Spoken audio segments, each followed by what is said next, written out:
జగన్మోహన్ రెడ్డి గారి ఏలుబడిలోనే చూసాం. ఉమ్, గతంలో చాలా ప్రభుత్వాలు పనిచేసినాయి. తర్వాత ప్రభుత్వాలు వచ్చిన తర్వాత ఆ ప్రభుత్వం చేసిన తప్పిదాలు ఒకటో రెండో మూడో అలా కనిపించేవి, వాటి మీద దర్యాప్తు చేసేవాళ్ళు.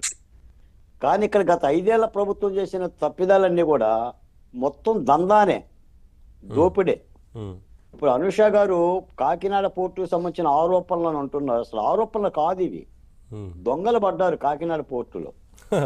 అడ్డగోలుగా పివి రావు గారి తల మీద రివాల్వర్ పెట్టి 3,600 కోట్ల రూపాయల విలువ కలిగిన వాటాలను 490 కోట్ల రూపాయలకు అడ్డంగా రాయించేసుకున్నాడు విక్రాంత్ రెడ్డి అనే ఒక వైసీపీ నాయకుడు.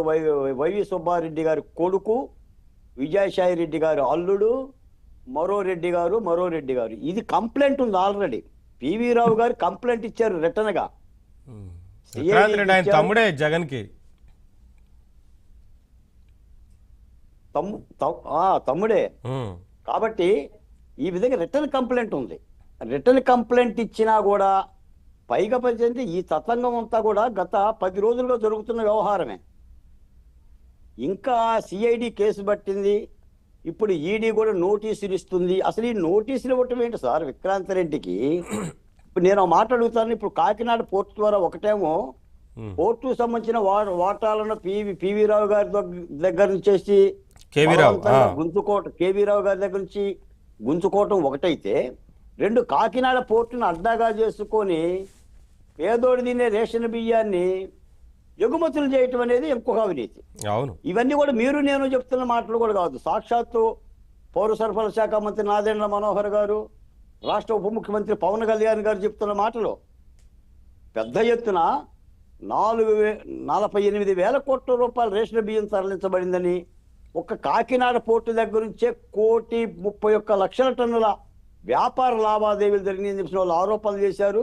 ఇప్పుడు కూడా వాళ్ళు చెప్పడం ఉంది, పేరు నాని వారికి సంబంధించిన గోడౌన్లోనే మాయవేదని ఆయనే చెప్పారు.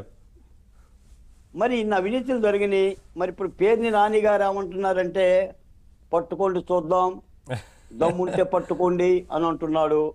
ద్వారంపూడి చంద్రశేఖర్ రెడ్డి గారు అయితే కాకినాడ పోర్టు పరువు తీస్తావేంటి పవన్ కళ్యాణ్, చరిత్ర కాదు కోటయ్య గారు, పట్టుకుంటే పేరు నాని కాదు కదండి దొరికేది, అలా ఆవిడ పాపం.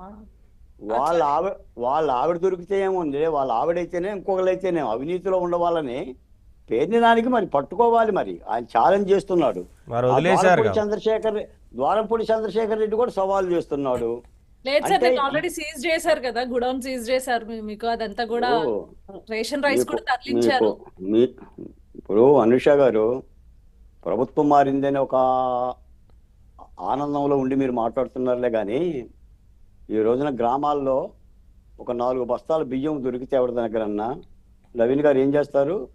వెంటనే షాపులు సీజ్ చేస్తారు, వీడి మీద కేసు కడతారు, కోర్టు పంపిస్తారు, జైలు